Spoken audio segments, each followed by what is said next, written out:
أعوذ بالله من الشيطان الرجيم. بسم الله الرحمن الرحيم. الحمد لله رب العالمين، ثم الصلاة والسلام على سيدنا محمد وعلى آله الطيبين الطاهرين. أحبائي، السلام عليكم ورحمة الله تعالى وبركاته.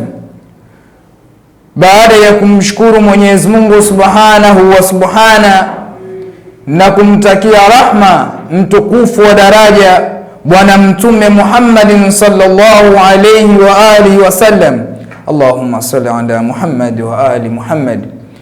Masiku tuliyokuwa nayo ni masiku mazito mno. Masiku tuliyokuwa nayo ni masiku meusi.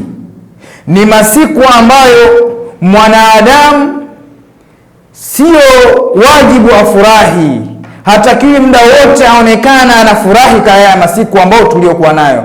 Kwa haya masiku ambayo tuliyokuwa nayo ni masiku meusi, ni masiku ambayo ametutoka kipenzi chetu, ametoka kipenzi cha umma Bwana Mtume Muhammadin sallallahu alayhi wa alihi wasallam, alitutoka mwezi wa Safar. Kwa hiyo masiku haya sio masiku mazuri, sio masiku ya kuonekana wewe kila muda unacheka hali ya kuwa na msiba wa Bwana Mtume Muhammadin sallallahu alayhi wa alihi wasallam. Bwana Mtume ambaye alikufanya wewe uonekane mtu, alikufanya wewe uonekane ni binadamu, alikutoa katika unyama akakuleta katika utu. Ukijiona wewe leo ni mwema, basi kumbuka kuna kiumbe kilitutoka katika ndani ya huu mwezi, ni Bwana Mtume Muhammadin sallallahu alayhi wa alihi wasallam. Alikuwa ni mwema zaidi yako, na sio mwema tu, yeye ndiye aliyefundisha huo wema wenyewe. Na ndio maana Mwenyezi Mungu Subhanahu wa Ta'ala akamsifia akamwambia, innaka ala khulqin adhim, hakika wewe Muhammad ni mtu mwenye tabia bora, ni mtu mwenye tabia nzuri, ni mtu mwenye tabia njema. Huyu ni Bwana Mtume Muhammad, aliweza kututoka katika mwezi huu, aliweza kuondoka duniani katika mwezi huu. Lakini hii khutba yetu ya leo ni khutba, familia ya Bwana Mtume iliishi vipi baada ya Bwana Mtume Muhammadin sallallahu alaihi wa alihi wasallam kuondoka, na watu wa kawaida waliishi vipi, na kama kipenzi cha Bwana Mtume watu waliishi vipi? Bibi Fatima alisema nini? Kwa hiyo ni masiku ambayo sio ya mtu kufurahi, ni masiku ambayo sio ya kukaa tu, ni lazima tumkumbuke Bwana Mtume Muhammadin sallallahu alaihi wa alihi wasallam. Na hii ni kawaida katika maisha ya mwanadamu. Anapoona kipenzi chake, mtu wake wa karibu ameondoka, hayupo, ni lazima amlilie, ni lazima akae amkumbuke.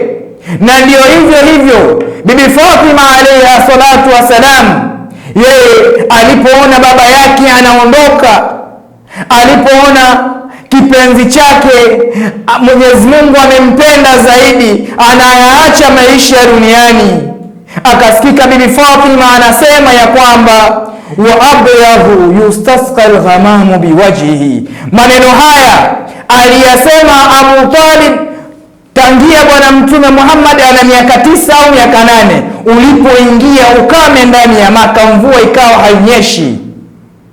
Akasema Abu Talib kujikurubisha kwa Mwenyezi Mungu, akamchukua mtoto huyu akamleta mpaka katika Al-Kaaba, akasema wa abyadhu yustasqa al-ghamamu, mtu mweupe tunamkurubisha kwako, tunaomba mvua, biwajhihi, kwa uso wake uliokuwa mzuri.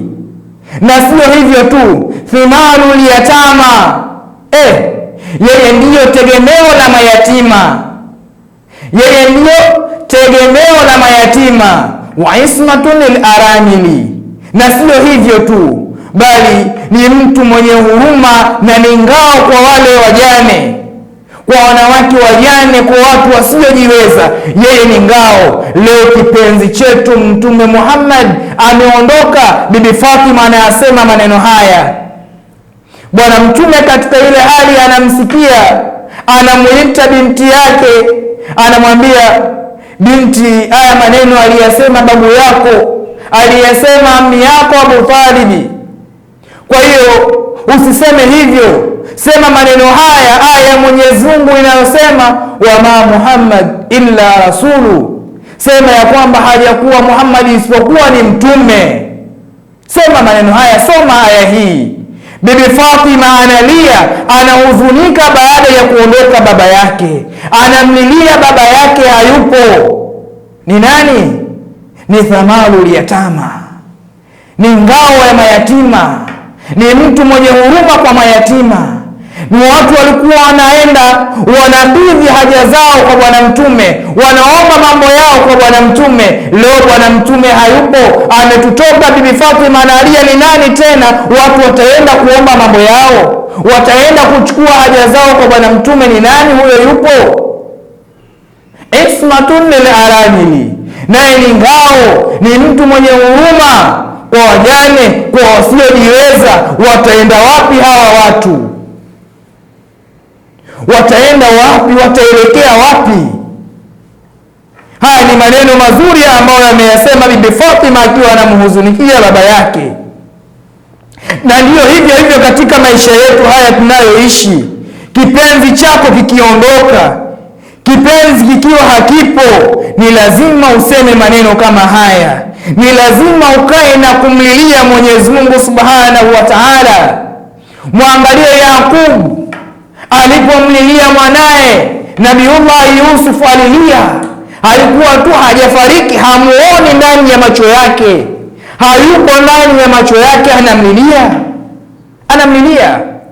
Na sio hivyo tu, hata Yusuf mwenyewe alikuwa anamlilia baba yake alivyokuwa gerezani, mpaka wale wafungwa wakamwambia, ima ulie mchana unyamaze usiku, au ulie usiku unyamaze mchana. Na ndiyo hivyo hivyo hali ya Bibi Fatima alayha salam ilivyokuwa nzito baada ya kumkosa baba yake.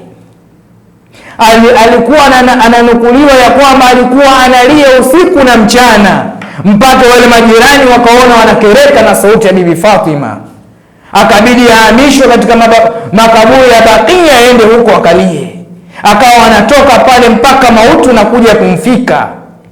Haya ndiyo maisha yetu ambayo tunayoyapata. Lakini kulikuwa na athari gani kwa Ahlul Bait baada ya Bwana Mtume kuondoka?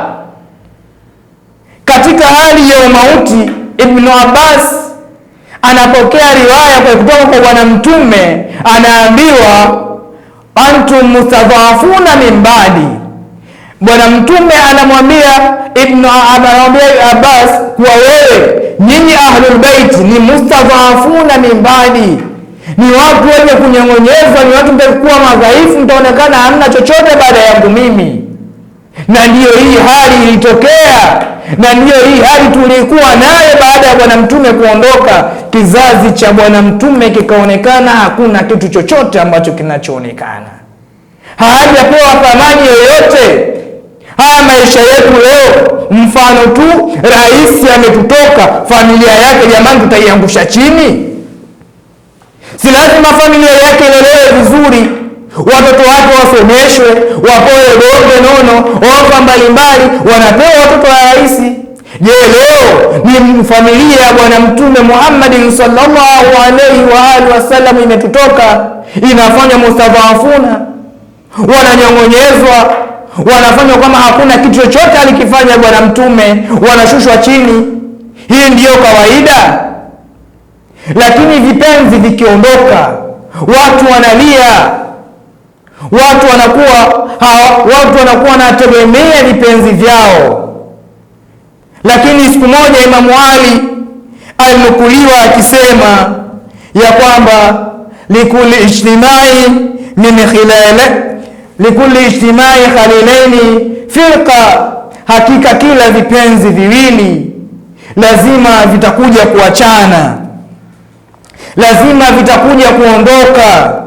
Wa kullu alladhi duna alfiraq qalil, na vile ambavyo haviachani vidogo mno, vitu ambavyo vinafangamana daima ni kidogo mno, hakuna hivyo vitu. Wa inna iftiqadi wahida ba'da wahid, hakika kumkosa kila siku mmoja baada ya mmoja, dalilun an la yaduma khalil, ni dalili ya kwamba hawezi kudumu hata mtu mmoja duniani. Na haya ndiyo maisha yetu leo. Unakuta na kipenzi chako, ima umauti umchukue umfike aondoke, ima uwe mtu asafiri aende mbali aachane na wewe, ima uwe mtu, yani kitu chochote kitakufanya mpaka utafarikiana naye huyu mtu. Lakini Imamu Ali anasema mtu huyu watu mauti anawachukua daima, watu wanaenda, vipenzi vinaondoka. Kwa nini unajisahau? Na hii kuondoka kipenzi ni dalili ya kuwa habaki mtu yoyote duniani, akibaki kitu chochote duniani. Kwa hiyo maisha haya tuliyokuwa nayo na masiku haya tunayoishi nayo ni masiku ya kumkumbuka Bwana Mtume Muhammadin sallallahu alaihi wa alihi wasallam, na tujue ya kwamba kuwa familia ya Bwana Mtume iliathirika. Wakina Hasan, wakina Hussein, wajukuu wa Bwana Mtume walihuzunika, walimlilia babu yao, walikuwa wakicheza naye, wakimuuliza masala mbalimbali. Na ndio Bwana Mtume akaweta raihanata, hawa ni vipenzi vyangu, raihanatu Rasulillah, ni vipenzi. Al-Imamu Hasan wa Imamu Hussein alayhim salam, hao watu walimpenda sana Bwana Mtume na walihuzunika sana baada ya kufariki Bwana Mtume. Kwa hiyo maisha ya kuondoka Bwana Mtume Muhammad ni yalikuwa magumu katika pande zote mbili. Kwanza kabisa katika familia ya Bwana Mtume Muhammad sallallahu alaihi wa alihi wasallam, lakini pili kabisa ni katika watu sisi ambao Bwana Mtume alikuja kutuongoza. Katika sisi watu wa kawaida ambao tunaotoka katika familia ya Bwana Mtume, tulihuzunika na tunahuzunika, tutaendelea kumkumbuka Bwana Mtume kwa kututoka. Kwa sababu gani? Ilikuwa ni rahmatun lil alamina. Yeye alikuwa ni rahma, alikuwa ni baraka kwa watu. Yeye ndiye alikuwa anatufundisha mwanadamu awe mwanadamu. Yeye ndiye alimpandisha, alimtoa mwanamke chini kumleta juu. Huyu ni Bwana Mtume. Kwa hiyo jamani, tusome sira ya Bwana Mtume, tuijue vizuri sira ya Bwana Mtume, na tuende tufuate kizazi cha Ahlul Baiti, kwa sababu yeye ndio aliyosema man kuntu maulahu fahadha aliyun maulahu. Wa ila huna aqul lakum assalamu alaykum wa rahmatullahi wa barakatuh.